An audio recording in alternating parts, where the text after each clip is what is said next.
ये चित्त।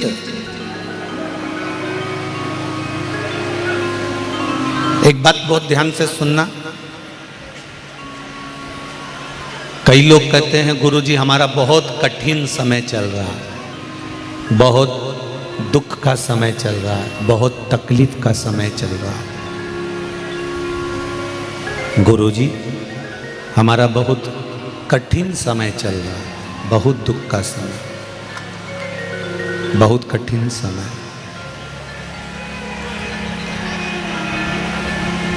और अभी हमारा जब कठिन समय चल रहा है ना गुरुजी, तो कोई हमारा साथ देने वाला नहीं है, हम अकेले रह रहे हैं, हम अकेले।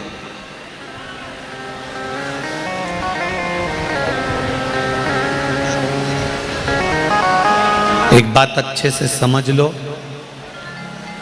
कठिन समय में, दुख की घड़ी में, परेशानी में, टेंशन के समय पर आप अकेले क्यों रह जाते हो? परिवार साथ क्यों नहीं देता? कुटुंब साथ क्यों नहीं देता? रिश्तेदार नातेदार साथ क्यों नहीं देते? हमारे अपने इतना बड़ा परिवार है, मामा है, बुआ है, फूफा है, मौसा है, मौसी है, काका है, काकी है, पड़ोसी हैं, रिश्तेदार हैं, साला है, साली है, सारे रिश्तेदार भरे पड़े हुए हैं। जब दुख का समय आता है, तकलीफ का समय आता है, कष्ट का समय आता है, तब हम अकेले क्यों रह जाते हैं? हमारा परिवार अकेला क्यों रह जाता है? क्योंकि भगवान चाहता है कि दुख के समय में तू अकेला जितना टूटेगा, जितना कष्ट झेलेगा, आने वाले समय में तू उतना बलवान बनता चले जाएगा, उतना प्रबल बनता चले जाएगा।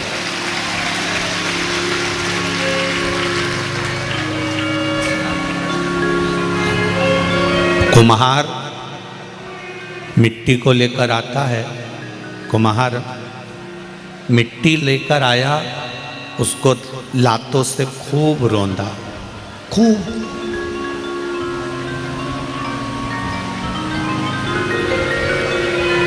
कुम्हार ने मिट्टी को खूब लातों से रौंदा, खूब मसला, खूब मला, खूब छाना, खूब पानी मिलाया, पाँव से रोनता रहा, रोनता रहा, रोनता रहा। मिट्टी को भी लगा कि मैंने क्या कर दिया ऐसा जो मुझे इतना रोंदा जा रहा।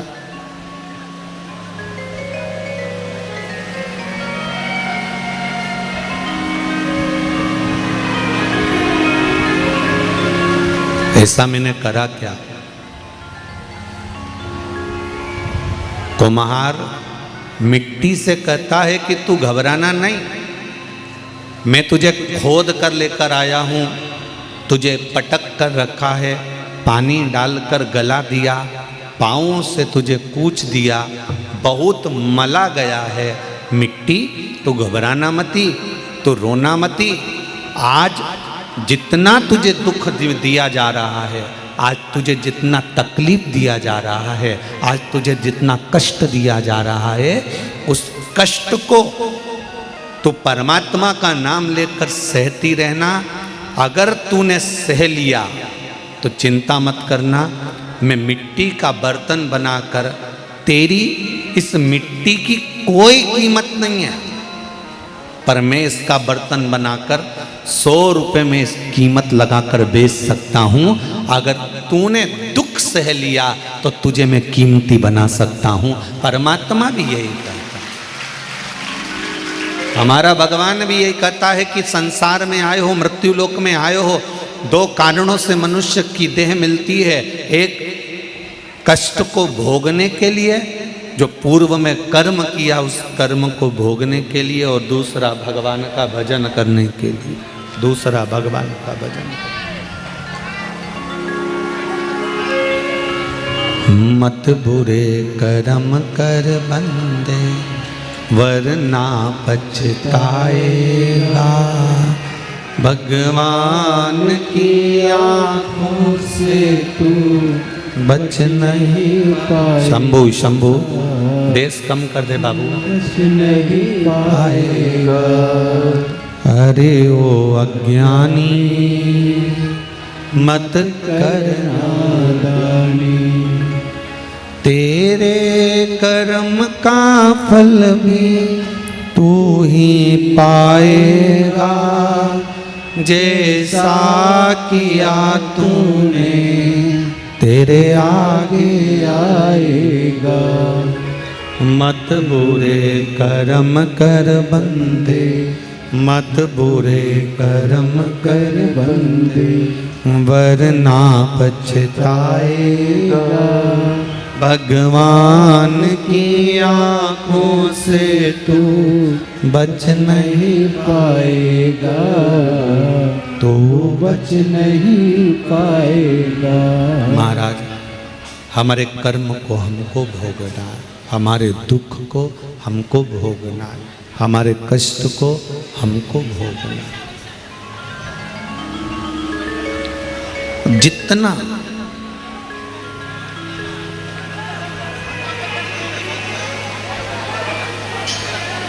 संसार की, परिवार की, कुटुंब की, रिश्तेदारों की, अपनों की जितनी ठोकर खाओगे उतना ही परमात्मा के अपने बनते चले जाओगे, क्योंकि पहले परमात्मा सब दूर से छुड़ा देता।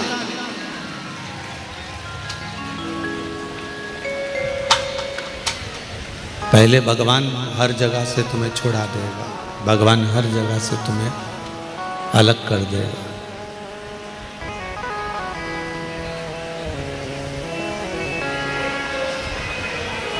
पहले परमात्मा आपको परिवार से, कुटुंब से, नातों से, रिश्तों से, ये बंद पड़े हैं क्या डब्बे सारे? परमात्मा सारे रिश्तेदारों से, कुटुंब से, कबीले से, परिवार से, नातों से, सबसे पहले हमको दूर करता,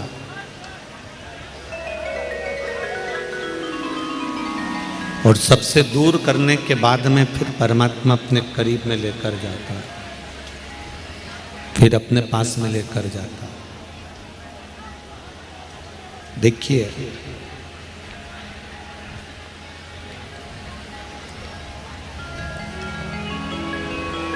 संसार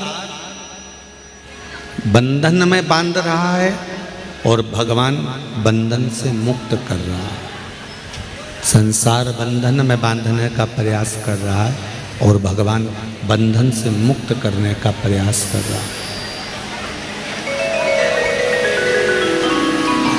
जब माता के गर्भ में आए तो गर्भ में बंधे हुए थे,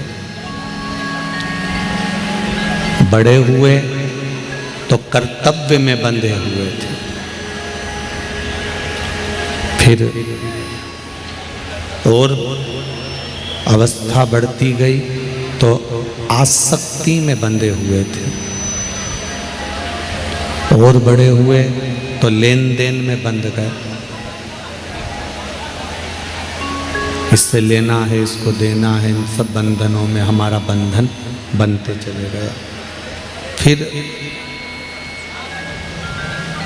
इन सब से छूटे तो प्राण जब गए तो अर्थी पर बांध दिया गया।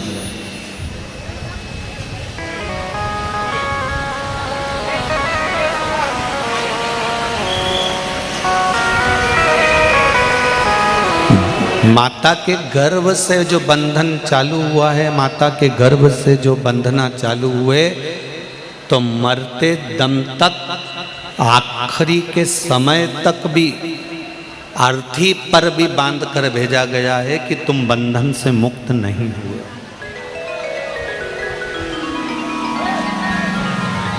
बंधे हुए हो, कहीं परिवार, कहीं कुटुंब, कहीं कबीला, कहीं रिश्ते, कहीं नाते, हमारे अपने, कहीं पराए।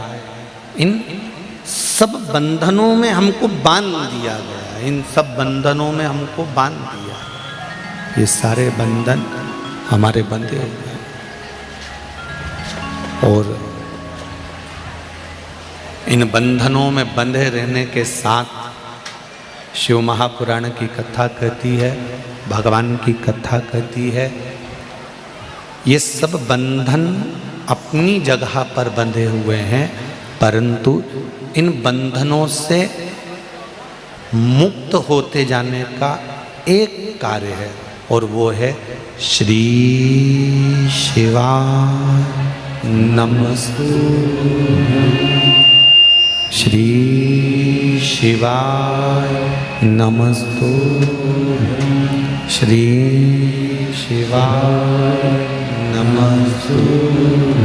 इन बंधनों से मुक्त होने के लिए पंचाक्षर मंत्र है नमः शिवाय। ओम नमः शिवाय, नमः शिवाय, ओम नमः शिवाय। इन बंधनों से मुक्त होने के लिए पंचाक्षर मंत्र है, इन बंधनों से मुक्त होने के लिए षडाक्षर मंत्र है ओम नमः शिवाय। इन बंधनों से मुक्त होने के लिए श्री शिवाय नमस्तुभ्यम है। इन बंधनों से मुक्त होने के लिए राम नाम है, इन बंधनों से मुक्त होने के लिए कृष्ण नाम है, इन बंधनों से मुक्त होने के लिए द्वादशाक्षर ओम नमो भगवते वासुदेवाय है। इन बंधनों से मुक्त होने के लिए परमात्मा का नाम है।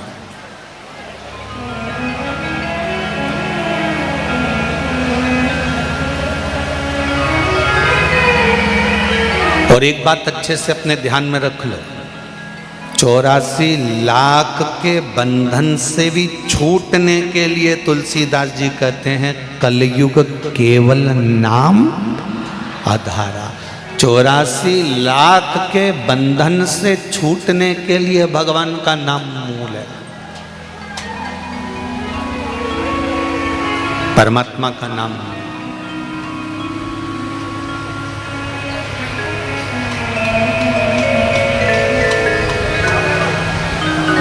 बस थोड़ा दिल लगाना पड़ेगा, थोड़ा मन लगाना पड़ेगा। परिवार में रहकर मीराबाई ने कोई वानप्रस्थ लिया था। मीराबाई किसी जंगल में गई थी, मीराबाई ने कोई झोपड़ी बनाकर रहना चालू करा था, मीराबाई ने कोई अपने परिवार को छोड़ दिया था। ना मीराबाई ने परिवार छोड़ा था, ना संत नामदेव जी ने परिवार छोड़ा था, ना रामकृष्ण परमहंस जी ने परिवार छोड़ा था, ना तुकाराम जी ने परिवार छोड़ा था।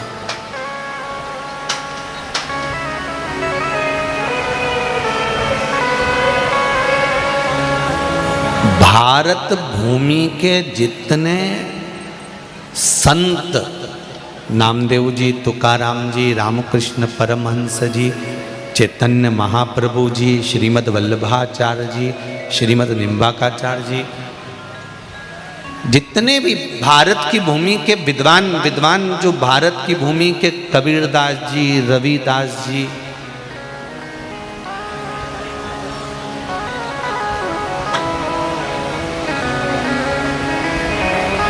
सूरदास जी, कुंभन दास जी, भारत की भूमि के जितने विद्वान संत हुए, इन संतों का चरित्र उठाकर पढ़ना। इन्होंने अपने परिवार को नहीं छोड़ा था, छोड़ा था परिवार को। इन्होंने किसी जंगल में जाकर झोपड़ी नहीं बनाई, इन्होंने परिवार को छोड़कर कहीं तीर्थ में जाकर नहीं रहे, ये परिवार को छोड़कर किसी नदी के तट पर जाकर नहीं रहे।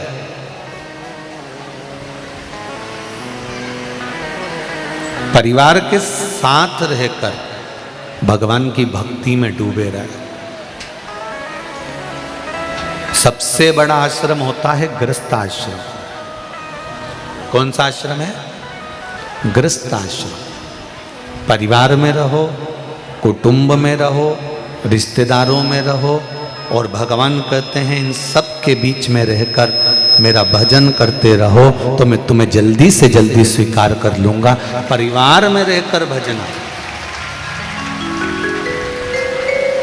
5 भाई का परिवार, 6 भाई का परिवार, 2 भाई का परिवार, 4 भाई का परिवार, 3 भाई का परिवार। एक भाई ये विचार करे कि मैं ज़्यादा कमाता हूँ, इसको तो कमाना ही नहीं आता। एक भाई सोचे कि मेरा व्यापार अच्छा चलता है, इसको कुछ नहीं आता। एक भाई सोचे मुझ में विद्वत्ता ज़्यादा है, इसमें तो अक्ल ही नहीं है। एक भाई ये सोचे कि मेरी सांसदता ज़्यादा है, इसको तो कोई पूछता नहीं है। तो ये अपनी बुद्धि से, अपने दिमाग से, अपनी चित्तवृत्ति से निकालता। देवरानी ये सोचे कि जेठानी को कुछ नहीं आता, जेठानी ये सोचे कि देवरानी को कुछ नहीं आता। ये आपकी चित्तवृत्ति से निकालता।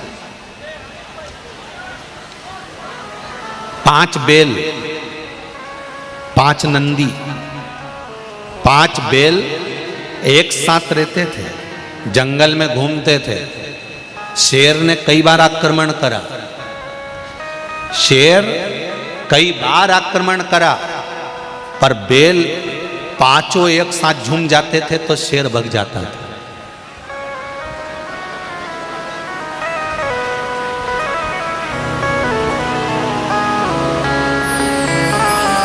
और जब शेर ने सोचा कि इन बैलों का शिकार करना है, शिकार करने के लिए मुझे करना क्या पड़ेगा, तो शेर चिंता में डूब गया। और चिंता में डूबा तो शेर ने एक विचार करा कि एक काम करता हूं कि मैं अपने गुरु के पास जाता हूं। गुरु शिष्य का हमेशा भला ही सोचता है।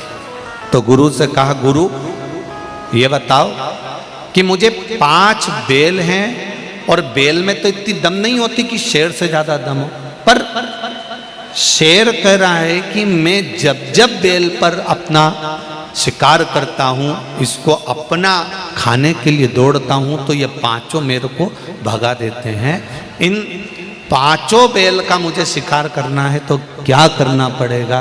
तो गुरु ने कहा, एक काम करो, इन 5 बैल में थोड़ी थोड़ी फूट डाल दो। इन 5 बैल में थोड़ी थोड़ी फूट डाल दो, थोड़ा थोड़ा विवाद उत्पन्न कर दो। जब ये 5 में फूट डल जाएगी, 5 में विवाद उत्पन्न हो जाएगा, विवाद हो जाएगा तो ये 5 एक दूसरे की नहीं मानेंगे, नहीं मानेंगे, 5 एक साथ कभी नहीं रहेंगे, नहीं रहेंगे, अकेले पड़ जाएंगे, अकेले पड़ जाएंगे, तब तो आक्रमण करना।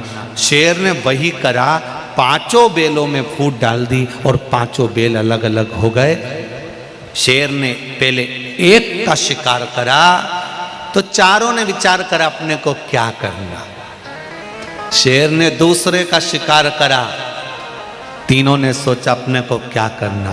शेर ने तीसरे का शिकार करा, शेर ने चौथे का शिकार करा, और शेर ने जब 5वें का शिकार करा तो 5वें बैल जब शेर के सामने आया और शेर ने कहा कि अब तू नहीं बच पाएगा। बैल कहता है, मैं जानता हूं कि मैं नहीं बच पाऊंगा, क्योंकि गलती मेरी थी। मैंने ये सोच लिया था कि मैं ही सब कुछ कर रहा हूं, तो मैंने चारों को गिनना बंद कर दिया था और फूट पड़ गई थी। अगर हम एक साथ रहते तो शेर तेरी तो हिम्मत नहीं थी कि तू हमें बख्शा।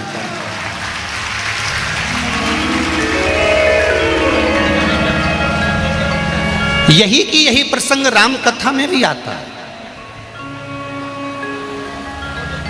मृत्यु की सैया पर पड़ा हुआ रावण, मृत्यु की सैया पर पड़ा हुआ लंकाधिपति राम जी से कहते हैं, तुमसे ज्यादा विद्वान मैं हूं। रावण कहता है, मैं प्रखर पंडित हूं, विद्वान हूं, तुमसे ज्यादा विद्वान, तुमसे अच्छा योद्धा। तुम्हारी अयोध्या नगरी से बड़ी मेरी नगरी लंका, तुम्हारे यहां मट्टी का महल, मेरे यहां सोने का महल। तुम जितने शंकर के भक्त हो उससे ज्यादा मैं शंकर का भक्त हूं। पर रावण राम जी से कह रहा है, हर तरह से मैं बलवान हूं, हर तरह से मैं 1 नंबर हूं, हर तरह से मैं प्रबल हूं, बस राम मेरी हार हुई, तेरी जीत हुई। राम तुम्हारी जीत क्यों हुई है, उसका एक कारण है कि मेरा भाई मुझसे दूर है और तुम्हारा भाई तुम्हारे साथ है, इसलिए तुम जीत गए। रावण कह रहा है मैं हारा इसलिए हूं क्योंकि मेरा भाई मेरे साथ नहीं है, और राम तुम जीते इसलिए हो कि तुम्हारा भाई तुम्हारे साथ में है। मेरा एक निवेदन जिंदगी में स्वीकार कर कर रखना, ये कभी विचार मन में मत लाना कि मैं कमा रहा हूँ, मैं कर रहा हूँ, मैंने करा, मैंने धरा। ये किसी एक के बस की बात नहीं है भाई, किसी एक के बस का।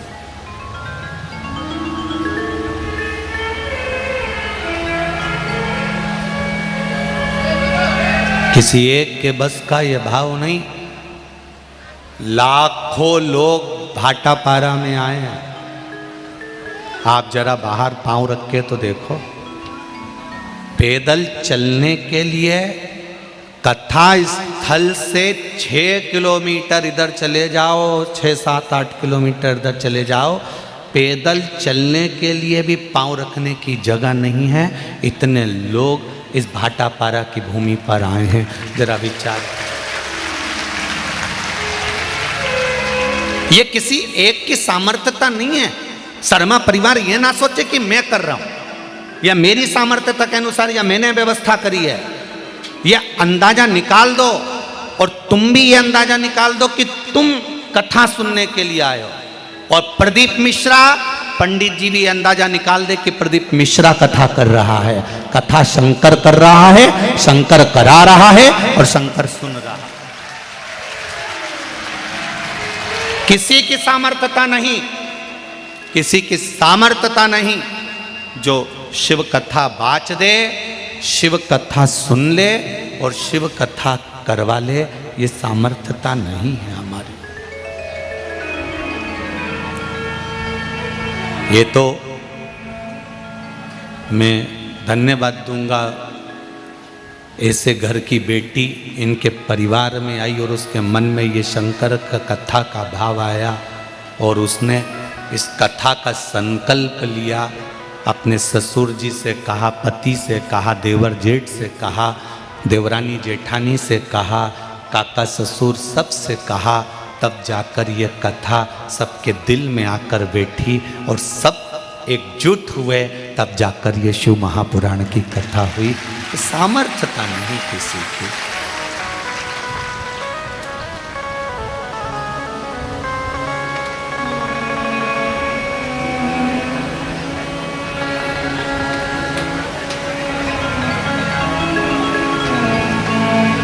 किसकी सामर्थ्य?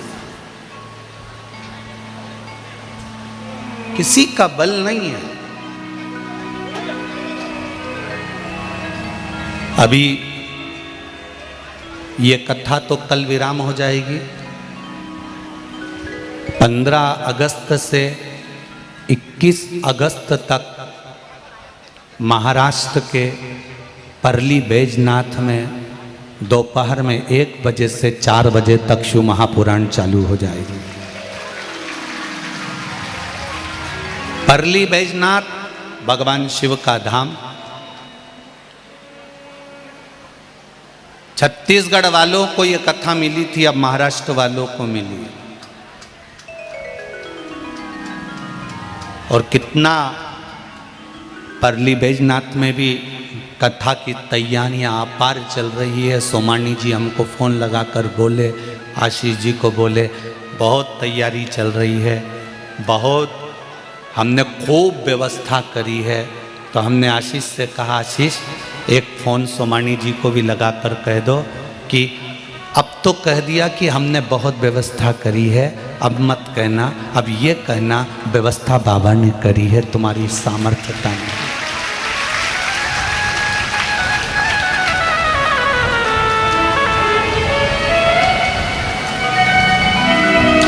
कम से कम 2-2.5 लाख से ज़्यादा गाड़ियाँ, 4 व्हीलर और 2 व्हीलर यहाँ से लेके कहीं पर भी अंदाज़ा लगा लो 10 किलोमीटर में इतनी गाड़ियाँ आई हैं।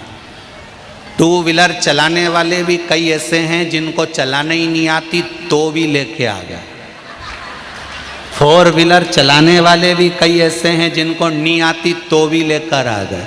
कहीं कहीं का तो गाय भैंस चराने वाला ही ट्रैक्टर चला चला के तुमको भर के लिए आया। बोलो सही है कि गलत है?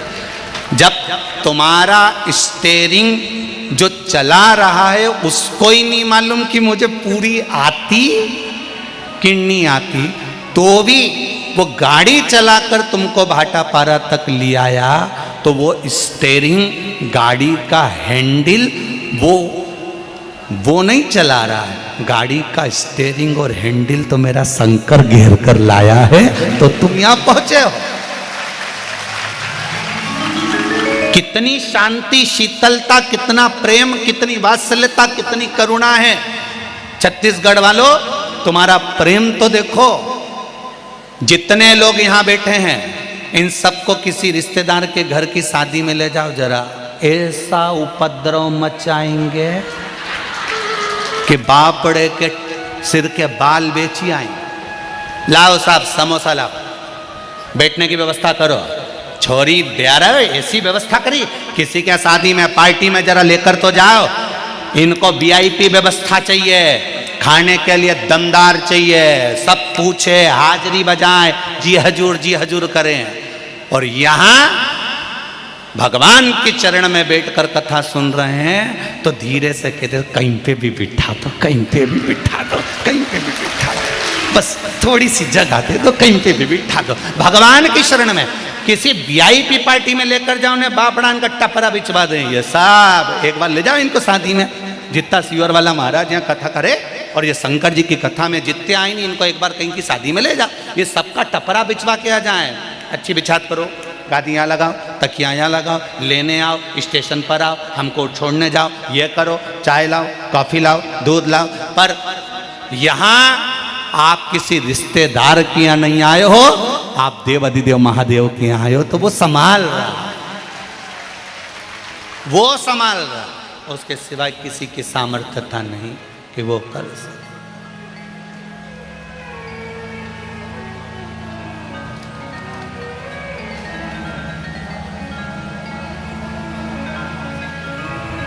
पूरे स्टेशन पर भारी भीड़, संभाल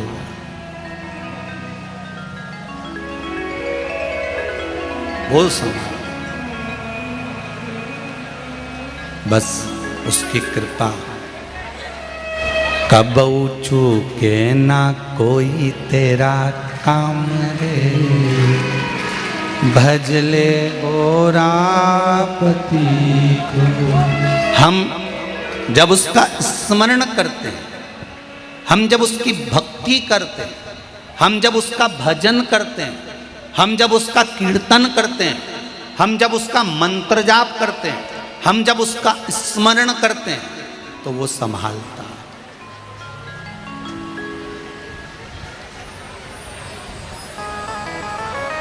परली बैजनाथ में 15 अगस्त से कथा आएगी दोपहर में 1 बजे से 4 बजे तक। उस कथा का नाम है अभिषेक शिव महापुराण की कथा, जो महाराष्ट्र के परली बैजनाथ से चालू हो।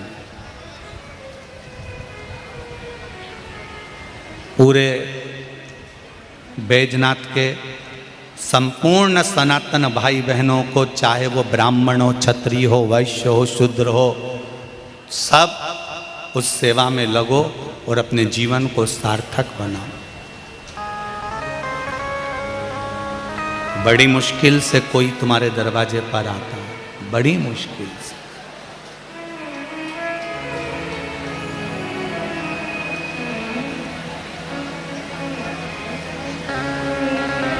जब शर्मा जी का ड्राइवर सारथी हमको लेकर यहाँ आता है, तो हम उनसे कहते हैं बाबू गाड़ी जरा हौले हाले हाँकना हो, धीरे धीरे चलाना, आराम से चलाना हो, बिल्कुल धीरे धीरे। कहे गुरुजी मेरे को अच्छे से चलाना आती है। हमने कहा बाबू गाड़ी तो चलाना आती है, पर धीरे चलाने का इसलिए कह रहे हैं कि इतने भक्त सब दूर दूर रहते हैं शिव कथा में। महाराज तो व्यासपीठ पे बैठ जाता है, बाकी के लोगों को तो चेहरा भी नहीं दिखता होगा। कम से कम गाड़ी चलाने के माध्यम से लोग भगवान का भजन तो करते जाएंगे। अब धीरे हाथ हो गए रास्ते जीजियों। बहुत आप लोगों को देखकर खुशी भी होती है और दुख भी होता है। इतने इतने से बच्चों को लेकर 5-5, 6-6 किलोमीटर दूर गाड़ियां रोक देना और वहां से पैदल चलकर आना, चले जाना। कोई तुमको ना धन दे रहा है, ना कोई तुमको दौलत दे रहा है, ना कोई तुम्हारे लिए वीआईपी ट्रीटमेंट कर रहा है, परंतु आपका विश्वास जो शंकर भगवान पर है, ये निश्चित इस व्यासपीठ से कहता हूँ कि दुनिया का व्यक्ति कोई तुमको नहीं देगा, और तुम जितने कदम चलकर शिव की भक्ति में गए हो वो छप्पर फाड़ कर देगा, ये निश्चित है। कौन क्या देगा, किसकी सामर्थ्यता है कोई कुछ दे दे। तेरी कृपा बिना न हिले एक भी अणु, लेते हैं श्वास तेरी कृपा से तनु तनु। हे गंगाधार मुक्ति द्वार ओमकार तू, आयो शरण तिहारी शंभु तार तार। एक पत्र आया, उस पत्र को देखिए जरा।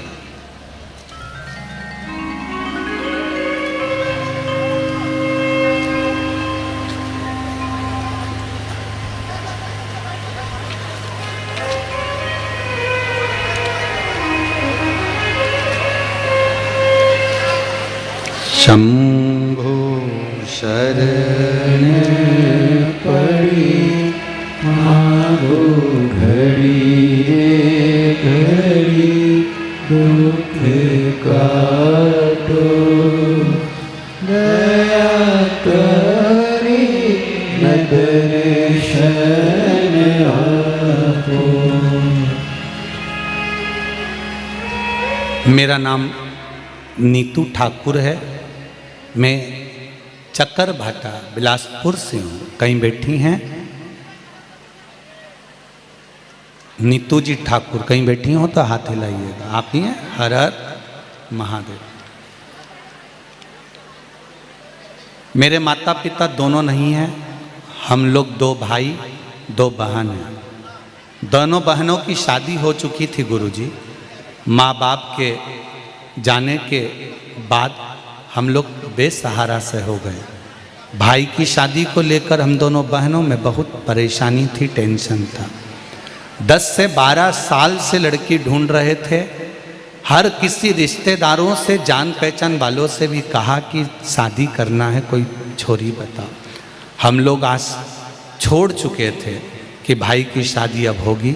बहुत दुख होता था कि पिता का वंश आगे नहीं बढ़ रहा है, कैसे क्या करें। फिर किसी ने कहा तो मैंने पशुपति व्रत के बारे में किसी से सुना और आने वाले सोमवार से ही व्रत रखना गुरुजी प्रारंभ करा। भोलेनाथ की कृपा देखिए गुरुदेव, मैं केवल बाबा को दंडवत करने आई हूँ कि मेरा एक सोमवार का व्रत अभी गया है और दूसरा सोमवार का व्रत जब आया और दूसरे दिन मंगलवार था, दिन मंगलवार को ही बाबा ने ऐसी कृपा कर दी, एक लड़की वाले आए और संबंध पक्का कर कर चले। शिव कृपा। बैठिए बहन, हर हर महादेव। एक पत्र और देखिए।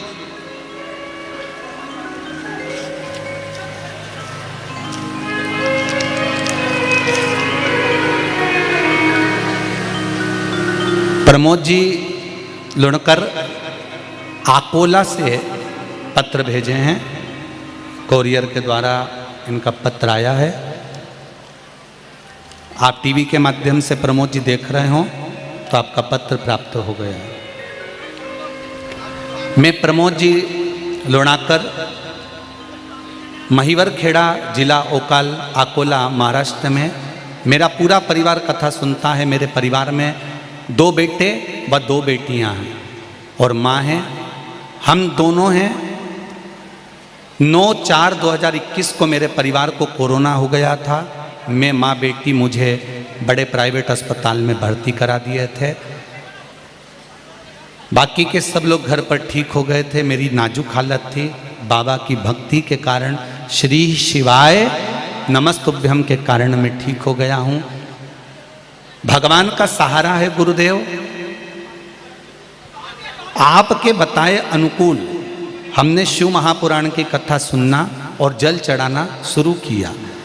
तब से हमारे दिन बदलना शुरू हो गए गुरुदेव। मेरा बेटा बेकार था, उसने कुछ नहीं करता था, बड़ा दुखी रहता था।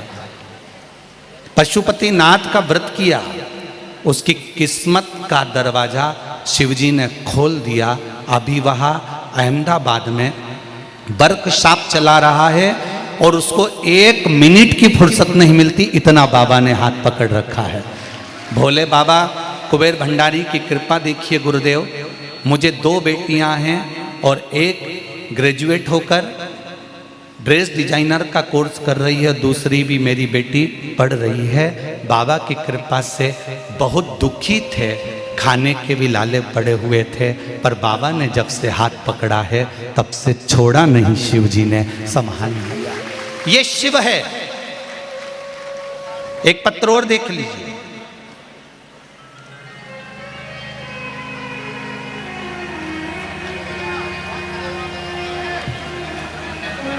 धर्मजीत यादव, ग्राम देमार, धमतरी, छत्तीसगढ़ से हैं। कहीं बैठे हो तो हाथ हिलाइएगा।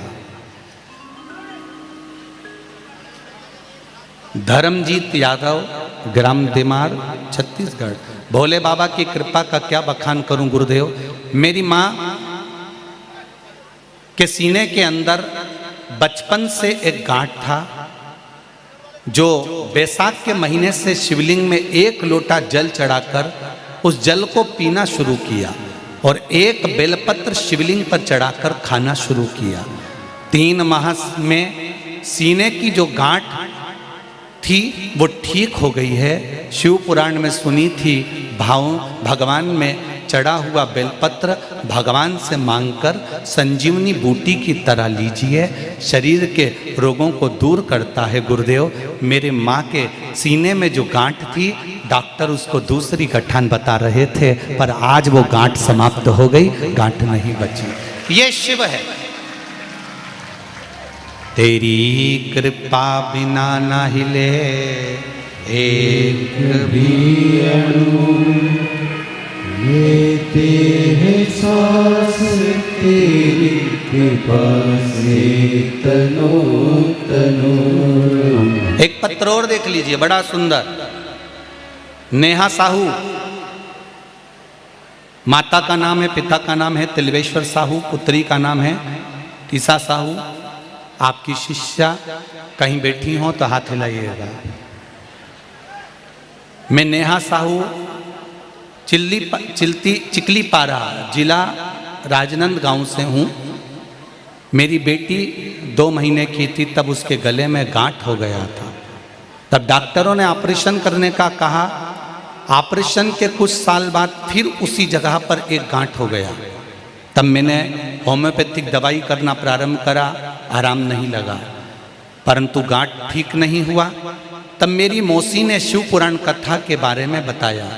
फिर मैंने आपकी कथा सुनना प्रारंभ किया और रोज शिव मंदिर में जल चढ़ाती और कुछ जल बचा कर लाती, उसे अपने बेटी को पिलाती और उसके गांठ वाली जगह पर लगाती। मेरी बेटी भी रोज शिव बाबा को जल चढ़ाने जाने लगी। गांठ ठीक करने के लिए गले में वह जल लगाने लगी। कुछ महीने पहले मेरी मौसी सीहोर गई। सीहोर से एक रुद्राक्ष लेकर आई। उस रुद्राक्ष को हमें लाकर दिया। मैंने उस रुद्राक्ष का जल शंकर भगवान को गलाकर चढ़ाना प्रारंभ किया और बाबा का चमत्कार ऐसा, जो गांठ 2 बार हो चुकी थी, मात्र सीहोर से जो रुद्राक्ष लेकर आए वो 15 दिन तक पानी पिलाया और 16वें दिन गांठ गायब हो गई कि गांठ गई कहां। ये शिव है शंकर। उसकी आराधना, उसका स्मरण खाली नहीं जाता।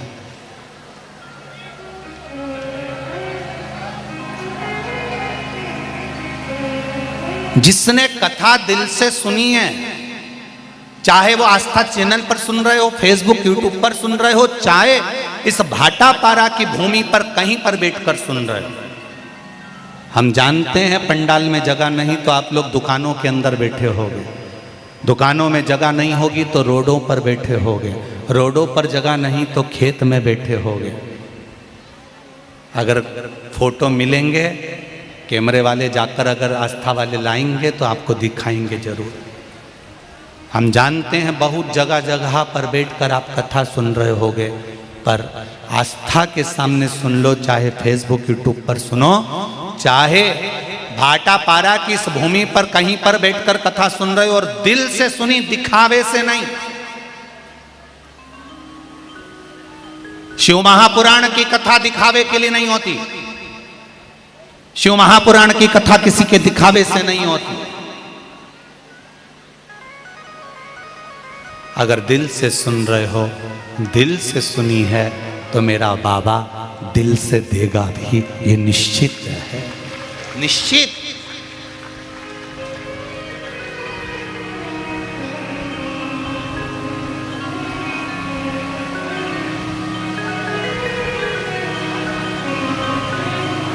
दिल से करिए।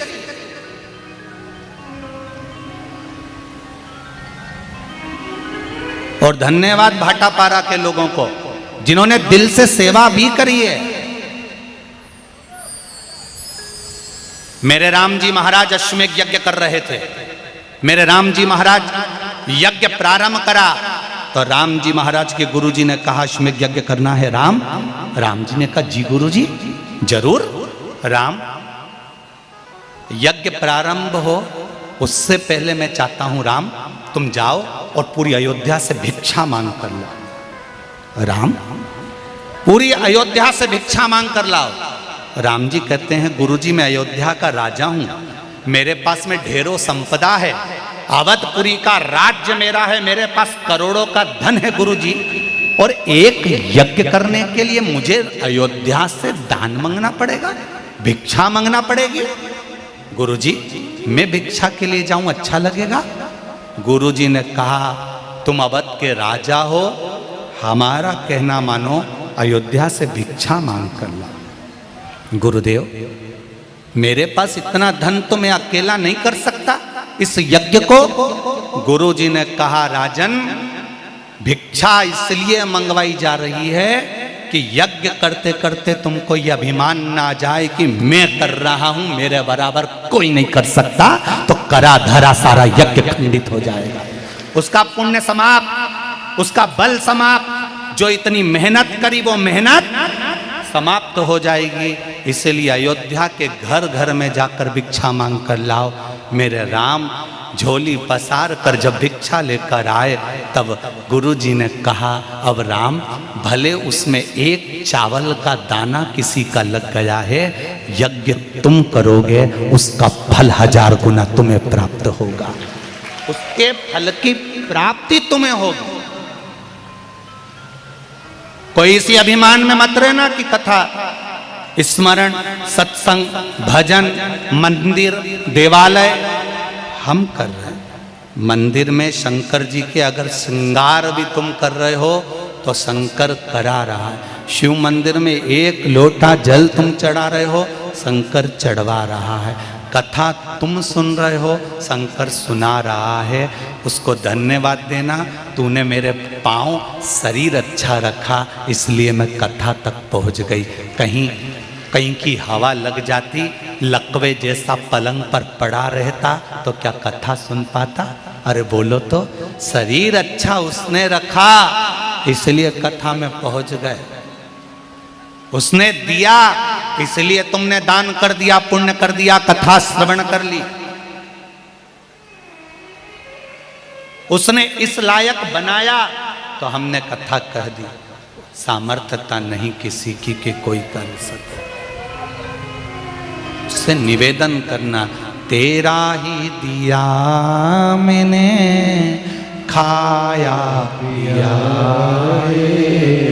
तेरा शुक्रिया है, तेरा शुक्रिया है।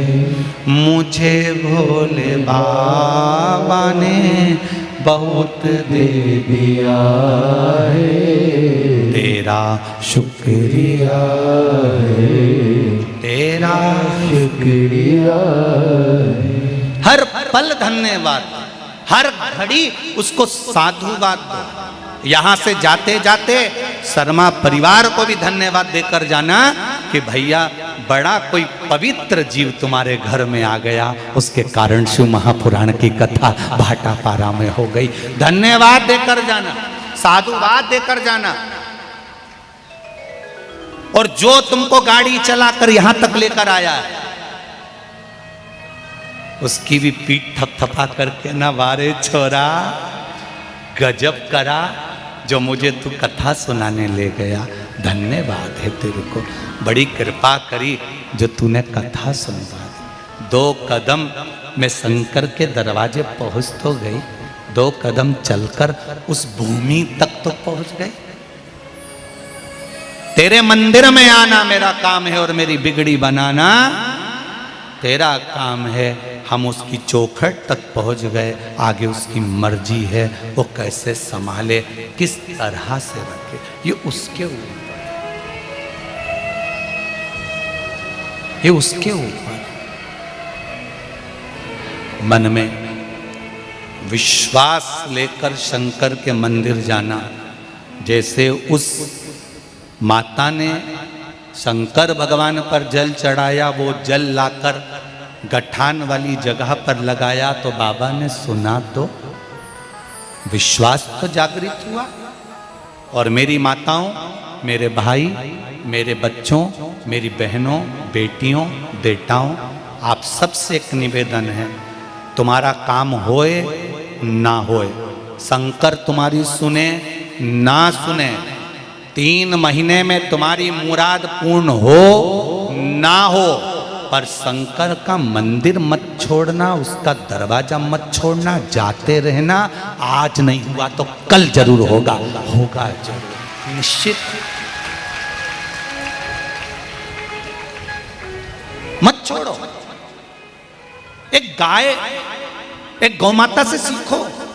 गाय, गौमाता, दरवाजा बंद मिलता है तो भी दरवाजे पर जाती है, खड़ी रहती है। तुम्हारा दरवाजा बंद है, तुम बहुत चिढ़ गई, रोटी नहीं दूंगी जा, वो हटती नहीं, खड़ी रहती है, जाएगी फिर आ जाएगी, फिर जाएगी फिर आ जाएगी। कभी तो तुम्हारा दिल पसीचेगा, कभी तो डब्बा खोलकर रोटी लाओगे, गाय को दोगे। उसी तरह उसके दरवाजे पर जाते रहो, उसकी चौखट पर सिर रगड़ते रहो, एक लोटा जल मेरे महादेव को चढ़ाते रहो। कभी तो द्वार खोलेगा, कभी तो भाग्य खोलेगा, कभी तो सुनेगा। उसकी चौखट मत छोड़ो।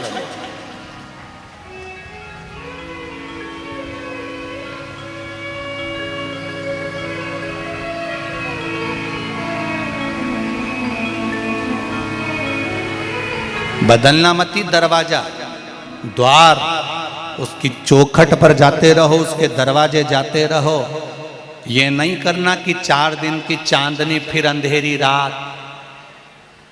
2 महीना मंदिर गए, 3 महीना गए, 15 दिन गए, 20 दिन गए, 1 महीना गए, भगवान ने काम नहीं सुना तो फिर दूसरी जगह चले गए, दूसरी से तीसरी जगह चले गए, फिर कहीं का घूमने फिरने वाले के पास चले गए, फिर उसने कहीं यूंच करके यूं फेंक दिया और क्यों हो गया, और मालूम पड़े फिर दुख जीवन में समाहित हो गया।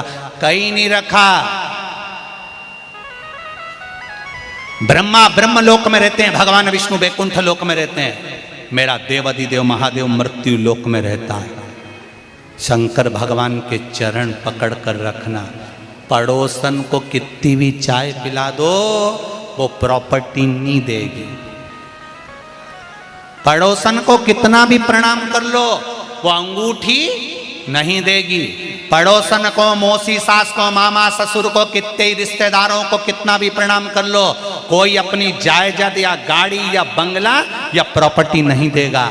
अपनी सास भले 24 घंटा झगड़े लड़े चाहे गाली दे, मरने के बाद अंगूठी और चेन तुम्हें ही देगी। उसी तरह किसी के कहने पर भटकना नहीं, शंकर के दरवाजे जाते रहना, उसकी चौखट पर जाते रहना, उसके द्वार पर जाते रहना, उसको एक लोटा जल चढ़ाते रहना, उसकी चौखट पर शीश झुकाते रहना, शिव महापुराण की कथा सुनते रहना।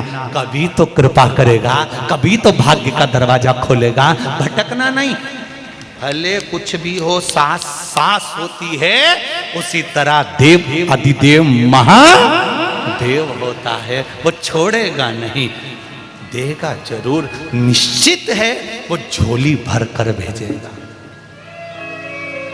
जितने लोग इस कथा को सुन रहे हैं इस भाटापारा की भूमि पर, और जितने लोग आस्था चैनल पर, फेसबुक, यूट्यूब पर सुन रहे हैं, सावन महीने की कथा को सुन रहे हो, अशोक सुंदरी शिव महापुराण सुन रहे हो, तारीख लिख कर रखना, दिन लिख कर रखना। 3 महीने बाद फिर कहीं कथा हो रही होगी, तुम अपनी गाड़ियां भरा कर वहां पहुंच जाओगे। बाबा कुछ ना कुछ देगा जरूर, ये निश्चित है, खाली नहीं भेजता। और हम तो सियोर आने वाले, कुबेरेश्वर धाम पर आने वाले भक्तों से भी कहते हैं, ये मत सोचा करो कि गुरुजी रहेंगे तब हम जाएंगे। नहीं, कंकर शंकर है। उस भूमि पर अगर तुम आए हो तो 3 महीने तक बैग मत खोलना, बैग ले जाके वापिस रख देना और बाबा से कहकर जाना कि बाबा मैंने सुना है तो 3 महीने में झोली भर देता है। बैग खोलूंगी नहीं, उसी बैग को लेकर आऊंगी और वो 3 महीने में उसी बैग के साथ बुला ही लेता है। ऐसा मेरा देव अधिदेव महादेव है। साधारण है कैसे? लोग कहते हैं गुरुजी आपकी कथा में माताएं आती हैं, महिलाएं आती हैं, हम कहते हैं कभी आकर देखो जरा छत्तीसगढ़ की इस धरा पर, जितनी माताएं हैं उससे दुगने पुरुष वर्ग यहाँ बैठा है, नवयुवक वर्ग यहाँ बैठा हुआ है शिव कथा को सुनने के लिए। शंकर को अपने भीतर उतारना है। शिव, पहले के लोग मुख से कहते थे आयुष्मान भव, और लोगों की आयु बढ़ जाती थी। आज के लोग तो पीठ थपथपा के कहते हैं खुश रहो खुश रहो खुश रहो। इसके बाद भी घर जाते से बेचारी रोती। तो अभी तो हमने आशीर्वाद लिया था गुरुजी से कि खुश रहो, तो साड़ी तो खुश ली पर खुश नहीं हो पाए। तो गुरुजी का आशीर्वाद क्यों नहीं फला?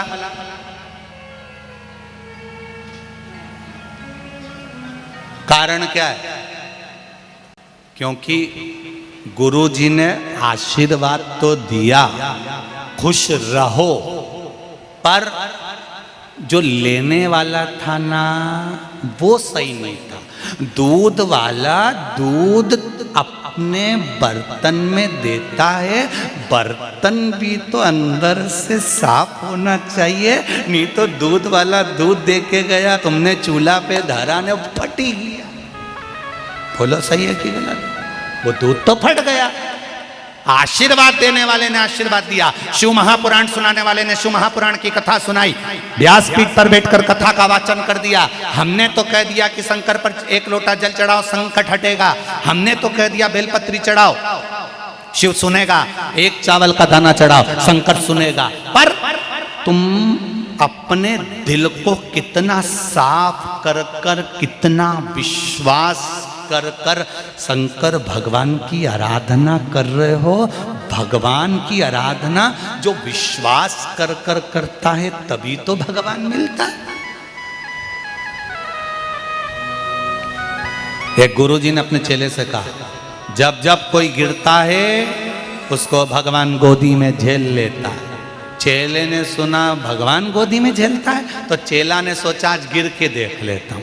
अब गुरुजी ने ये थोड़ी ना कहता कि अब भी गिर के देख, परंतु वो तो गया कुएं के अंदर, एक बावड़ी थी, कुआं था, उसमें वो कूदने लगा तो उसके मन में आया मैं तो कूद जाऊंगा, मुझे तो तैरना भी नहीं आता। और गुरुजी ने कहा गिरेगा और भगवान झेलेगा, अगर भगवान नहीं आया तो गुरुजी का क्या जाएगा, अपन तो निपट जाएंगे। तो उसने सोचा गुरुजी का वचन भी हो जाए और मैं मरूं भी नहीं। तो उसने पाँव में रस्सी बांध ली, पेड़ से बांधा और कुएं में कूद गया, उल्टा लटका, भगवान नहीं आया, भगवान नहीं आया। वहां से एक व्यक्ति निकल कर जा रहा था तो उसने आवाज सुनी, वो कुएं के पास आया, उसने कहा भैया लाओ मैं तुम्हें निकाल देता हूं। नहीं, निकालना नहीं, मेरे गुरुजी ने कहा जब जब कोई गिरता है भगवान उसको गोदी में झेलता। तो क्या तेरे गुरुजी ने ऐसे गिरने का बोला था? हाँ, इसने इसके वचन को सुना कि ऐसे गिरने से भगवान गोदी में झेलता है, तो मैं भी गिर जाता हूं।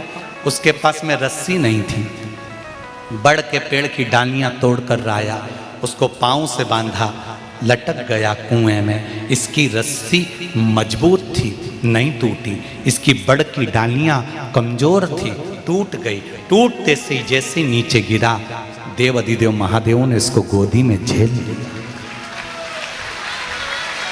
गोदी में झेला देव अधिदेव महादेव ने। तो जो लटका हुआ था कुएं में वो चिल्लाकर बोला महादेव मैं 4 दिन से लटका हूं, मुझको तो नहीं झेले और इसको झेल लिए। भोलेनाथ ने कहा इसने तेरी बात पर विश्वास करा और कुएं में लटक गया, इसलिए मैंने इसको झेल लिया। तूने अपने गुरु की बात पर विश्वास नहीं करा और सुना अनसुना कर दिया, कौन झेलेगा? आप में से कई लोग ऐसे हैं, किसी को पशुपति व्रत बताते हैं, वो कर लेता है, उसका काम हो जाता है। किसी को उपाय बताया, उसने करा, उसका काम हो गया। और तुम इतने दिन से कर रही, तुम्हारे नहीं हो रहा है, कारण विश्वास नहीं जगा जैसा उसके भीतर जगा।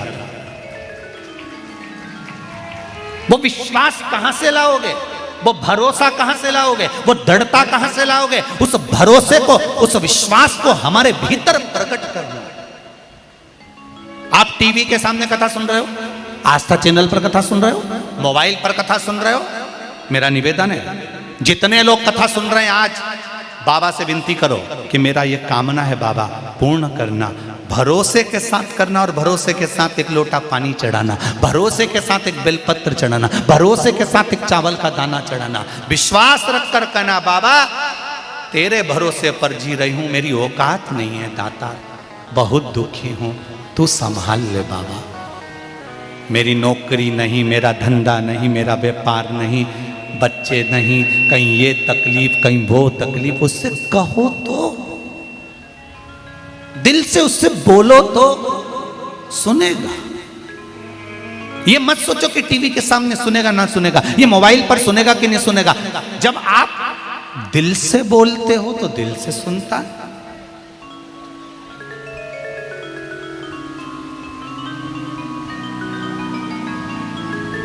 कई लोग कहते हैं गुरुजी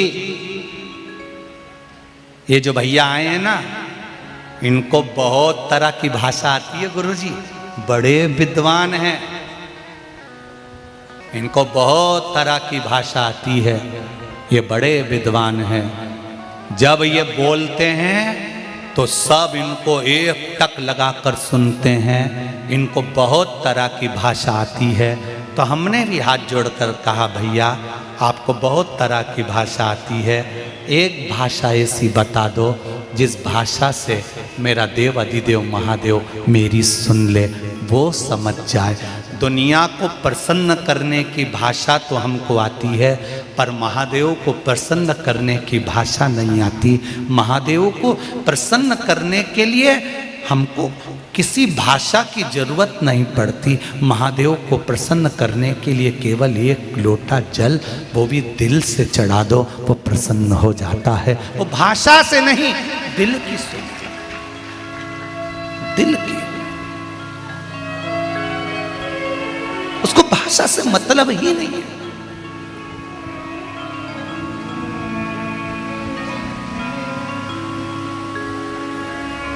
भगवान को भी कितनी तरह की पढ़ाई करना पड़ी होगी, जरा सोचो।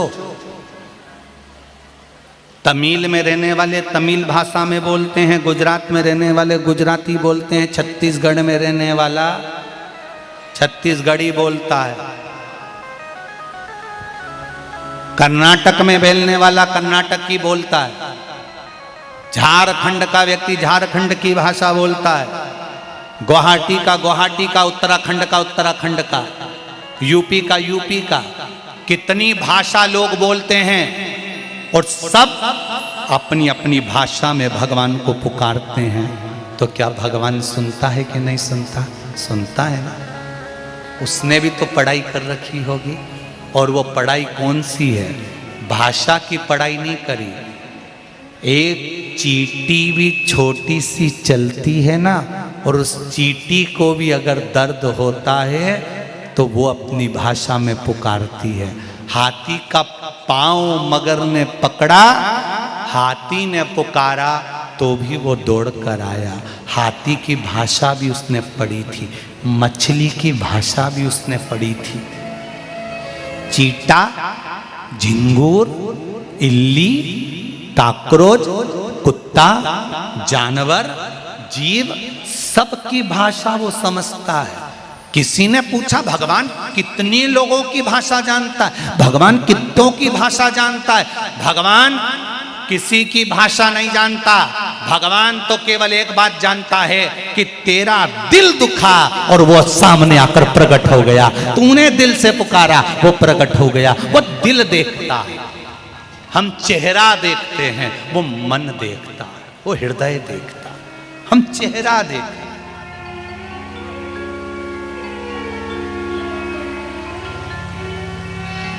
हमने चेहरा देखा, उसने दिल देखा। कई लोग कहते हैं हमारा मन नहीं लगता पूजन में, हमारा मन नहीं लगता।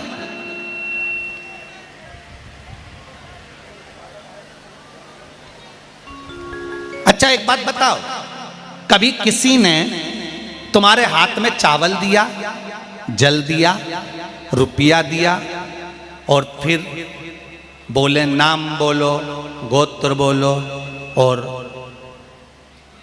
पत्नी का ध्यान लगाओ? कभी ऐसा बोला? आज तक किसी ने ये नहीं बोला कि पत्नी का ध्यान लगाओ और तुम्हारा ध्यान पत्नी के पास चला जाता है। बोलो जाता है कि नहीं जाता? कभी किसी ने नहीं किया कि बच्चे का ध्यान लगाओ तो बच्चे के ध्यान में चला जाता है। पर जब भी बोला जाता है तो यही बोला जाता है, हाथ में चावल फूल दिया, भगवान का ध्यान लगाओ। मतलब भगवान का ध्यान लगाने के लिए तुमको बार बार बोला जाता है और पत्नी का ध्यान लगाने के लिए नहीं बोला जाता तो भी चले जाता। बेटे का ध्यान लगाने का नहीं बोला जाता तो भी चले जाता। परिवार का ध्यान लगाने का नहीं बोला जाता तो भी चले जाता। व्यापार का ध्यान लगाने का नहीं बोला जाता तो भी चले जाता। पर भगवान का ध्यान लगाने के लिए बोला जाता। हाथ में जल लो, चावल लो, फूल लो और ध्यान लगाओ भगवान का। मतलब भगवान का ध्यान लगाने के लिए बोला जाएगा तब तुम ध्यान लगाओगे। यहाँ शिव पुराण की कथा कहती है, जब तुम्हें किसी ने नहीं कहा कि तुम भगवान के मंदिर जाओ, किसी ने नहीं कहा कि तुम भगवान का ध्यान लगाओ, तो भी तुम्हारा ध्यान देवाधिदेव महादेव से लग जाए तो समझ लो कि कथा लग गई तुम्हारे हृदय। किसी ने नहीं कहा तुमको कि तुम भगवान का ध्यान करो, किसी ने नहीं कहा तुमको कि तुम भगवान का स्मरण करो, तो भी तुमने चैनल चालू करा और तुमको याद आ गया। चैनल भले 4-5 दिन कथा नहीं आई, पर चैनल लगाया और लगाते ही याद आ गया। सियोर वाला महाराज नहीं दिख रहा, शिव पुराण नहीं आ रही, बहुत दिन हो गए, 4 दिन, 3 दिन, 2 दिन, 5 दिन कथा नहीं मिल रही। ध्यान में शंकर आ गया, ध्यान में परमात्मा आ गया। मेरे को कुबेरेश्वर महादेव जाना है, मुझे महाकाल जाना है, मुझे काशी जाना है। तुम्हारे ध्यान में वो परमात्मा आ गया। जिस दिन कोई तुमसे कहे ना, ये बोले ही नहीं कि तुम ध्यान लगाओ और तुम्हारे ध्यान में वो देवाधिदेव महादेव आ जाए, तो समझ लेना कि अब भगवान से डोरी बंध गई है, भगवान तुम्हारा हो गया, तुम भगवान के हो गए। अब ध्यान लगाने की जरूरत नहीं, अब वो तुम्हारी चित्तवृत्ति में समाया है।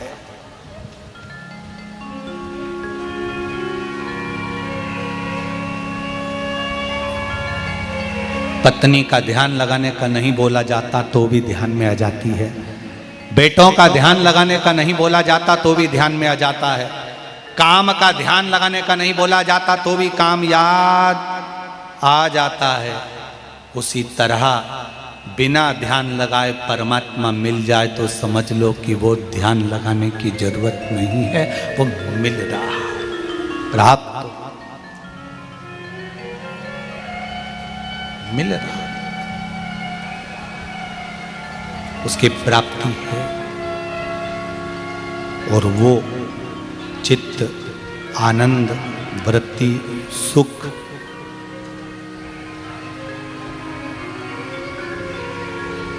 मिलेगा, ये निश्चित।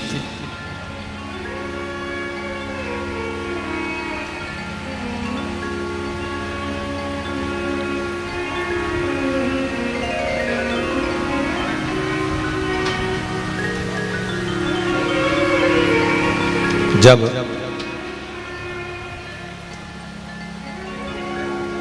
उसका स्मरण हो, बिना ध्यान लगाए भी वो तुम्हारे सामने में प्रकट हो, तो समझ लो कि शिव तुम्हारे भीतर आ गया, शंकर तुम्हारे सम्मुख आ गया।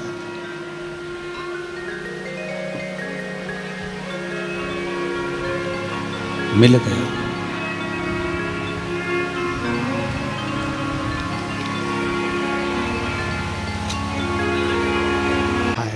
वो करेगा, हमको जो देगा वो देगा, वो पकड़ेगा हमारा, दुनिया कोई नहीं है।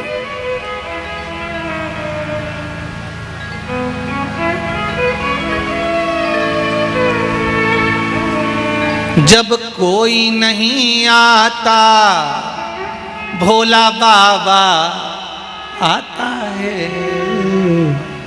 जब कोई नहीं तब मेरा शिव मेरे सामने खड़ा हो। शंकर भगवान ने पार्वती से कहा तू जो मांगेगी वो मिलेगा, और अशोक सुंदरी मिली। उस अशोक सुंदरी के मिलने का शंकर भगवान कहते हैं पार्वती दिल से किए गए भजन कभी खाली नहीं होता। ये जो समय चल रहा है, हम लोग कहते हैं कलयुग चल रहा है, हम कहते हैं कौन सा युग? शिव युग चल रहा है, शंकर का युग है। हम कहते हैं ये चला गया। समय गाड़ी की तरह है, वो गाड़ी है समय की कि इसमें केवल आगे बढ़ सकते हो, रिवर्स गियर नहीं है, पीछे पलट कर नहीं आ सकते, बढ़ते जाना है। इसलिए शंकर का नाम लेकर बढ़ते चले जाओ, पीछे आने का मौका ही नहीं मिलेगा, वो बढ़ाते जाएगा। अशोक सुंदरी का जन्म हुआ। अशोक सुंदरी का जब जन्म हुआ, बड़ी हुई, बड़े होने पर सुंदरी इतनी सुंदर थी, शंकर भगवान ने आकर देखा पार्वती तुम्हारा एकांत मिटा। हाँ स्वामी, मेरी बेटी को मैंने प्रकट करा है अपने दुख को दूर करने के लिए, अपने शोक को दूर करने के लिए, अपने एकांत को दूर करने के लिए। पार्वती मैया अशोक सुंदरी को प्रकट करती है। शिव महापुराण की कथा कहती है जब आपको भी एकांत लगे, जब आप भी दिल से दुखी हो, जब आपको भी लगे कि कोई मेरा साथ नहीं दे रहा, तब शंकर भगवान को याद करना। तो उन्हें पार्वती को अशोक सुंदरी दी थी तो तुमको भी प्रदान कर देगा, वो देगा। भोला सब दुख काटो मारा, ओ भोला सब दुख काटो मारा। शिव शंकर जपूं तेरी माला, भोले बाबा जपूं तेरी माला। भोला सब दुख काटो हार, ओ भोला सब दुख काटो हार। शंकर भगवान की पुत्री अशोक सुंदरी आई, पिता की गोदी में बैठी, लाड़ लड़ाया, स्नेह लड़ाया। बेटी कुंवारी है, बेटी छोटी है, बेटी नाजुक है, बेटी छोटी है, उसका ध्यान रखना है आपको।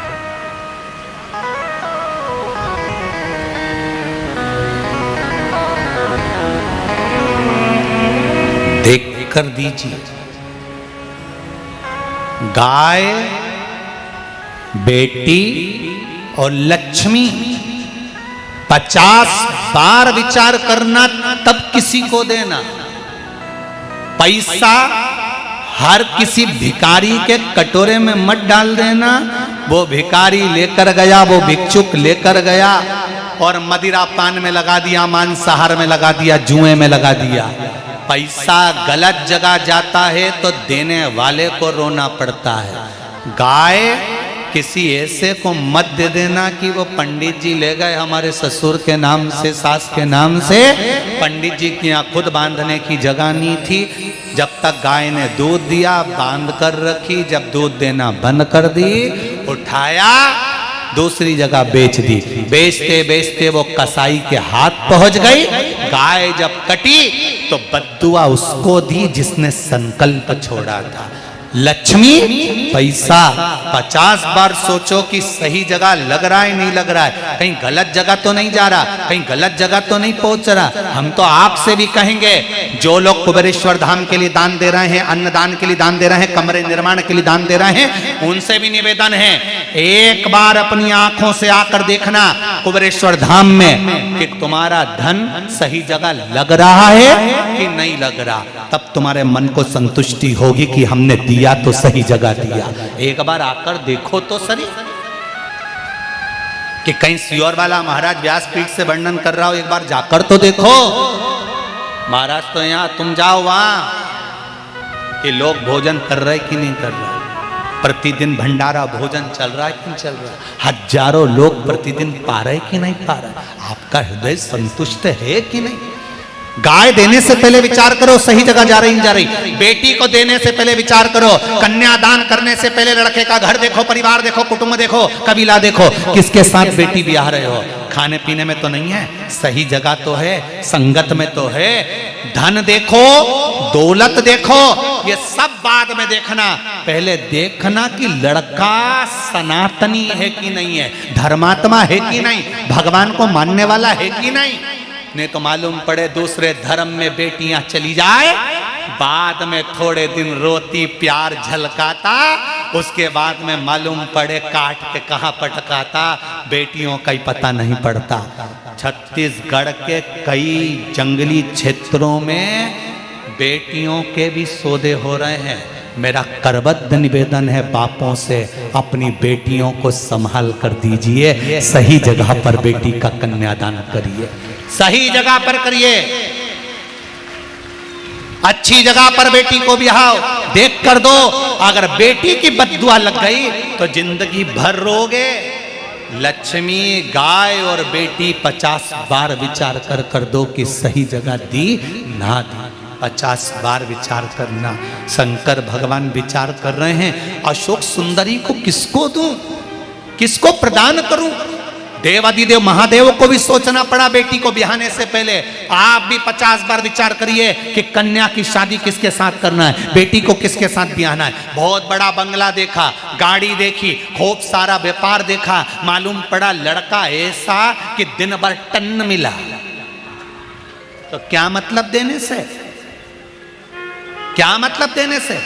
धन देखा, व्यापार देखा, दौलत देखी, मालूम पड़ा लड़का ऐसा मिला हर कभी गाली बके, थप्पड़ मार दे, बेटी धाई धाई रोए। तो ऐसा धन किस काम का, किस काम की वो दौलत। बेटी सुखी रहे, भले छोटा घर हो पर लड़के का मन दिल बड़ा हो, हृदय बड़ा हो, चित्त बड़ा हो, धर्म से जुड़ा हो, सत्संग से जुड़ा हो, भगवत भक्ति में जुड़ा हो। ऐसा भाव होना चाहिए, ऐसा भाव। कहीं ऐसे को मत दे देना कि मालूम पड़े 24 घंटे छोरी जब मायके आए तब आंसुड़ा ढलकाए। मम्मी पापा पूछे लाडो कैसी है, बस पापा ठीक हूँ। बेटा कोई दुख है, नहीं मम्मी। क्यों? बेटी बोल नहीं सकती क्योंकि माँ भी बूढ़ी हो गई, बाप भी बूढ़ा हो गया। भैया भाभी सुनेंगे नहीं, किसको कहूंगी मैं। बेटी का जीवन बड़ा विचित्र जीवन है साहब, बहुत जिंदगी का सबसे कठिन जीवन है मेरी बेटियों का। जब तक माँ बाप के घर में रहती है ना, तब तक अच्छे से रोटी भी खा लेती है और खुश भी रह लेती है। जब ससुराल जाती है ना, सबको खिला देती है, 2 रोटी खाने बैठती है ना, तो भी प्रेम से नहीं खा सकती। बहुत कठिन जीवन है। मेरी बेटियां सुखी हैं तो माँ बाप के घर में सुखी हैं। रक्षाबंधन का त्योहार आ रहा है। मेरा निवेदन है, कितना भी झगड़ा हो ना बहन बेटी से, भाइयों से भले बात नहीं हो रही हो, भाभियों से भी झगड़ा हो गया हो ननंद का, मेरा हाथ जोड़ के निवेदन है, दौलत तो यहीं पड़ी रह जाएगी। एक बार अपनी ननंद भाभियों से निवेदन है, गले लग लो रही एक बार, दिल से बुला, बात खत्म करो, लड़ाई झगड़ा बंद करो। प्रॉपर्टी का झगड़ा चलता रहेगा, अदालत में जाते रहना, पर एक बार अपनी ननंद को, और ननंद से निवेदन, एक बार अपनी भाभी को फोन लगा कर कहो ना, भाभी बुलाओगी नहीं? भाभी कह दे, जीजी तू कब आ रही है? राखी नहीं है, कपड़े नहीं है, मत लाना जीजी, ऐसे ही आ जाना। तू धागा बांध कर जाना, तेरा भैया उसी से खुश हो जाएगा। मिठाई के डब्बे से राखी नहीं होती बाबू, कपड़ों से राखी नहीं होती बाबू, एक प्रेम का धागा भी बांध कर आओगी ना, उससे राखी का त्योहार हो जाएगा। वो प्रेम दर्शन, बहुत खत्म हो गया प्रेम।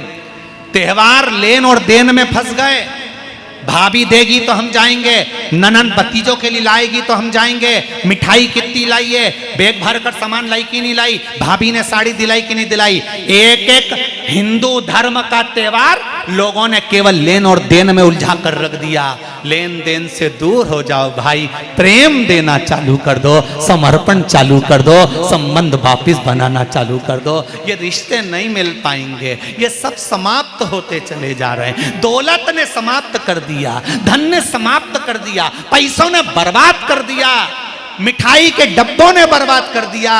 ये मिठाई के डब्बे नहीं, लेन देन नहीं, प्रेम चाहिए। मेरी भाभी मुझसे प्रेम से बोले, ननंद अच्छे से आए और अच्छे से चली जाए, भाभी में खोट ना देखे, बच्चों में खोट ना देखे। जितने दिन आई है मम्मी पापा से कहकर जाए, भाभी बहुत अच्छी है मम्मी, संभाल लेगी तुमको, पापा चिंता मत करना संभाल लेगी। आपस में प्रेम बढ़ाओ। जमीन तो माँ बाप मरेंगे तुम्हारी हो जाएगी, डोकरी जाएगी, चेन और अंगूठी छोड़ जाएगी, ननंद तो अपने घर में रहेगी, रात में सब चोर लेना चोटो, पर प्रेम तो दिखाओ रे एक बार, स्नेह तो दिखाओ, सब पड़ा रह जाएगा। तुम्हारा प्रेम होना जरूरी है। लेन देन में त्योहार को मत रखो। दिवाली आएगी तो कपड़े मिलेंगे, राखी आएगी तो संबंध, लेन देन पर मत छोड़ो। एक धागा प्रेम का बांध कर देखो, संबंध बढ़ जाएगा, संबंध बढ़ेगा।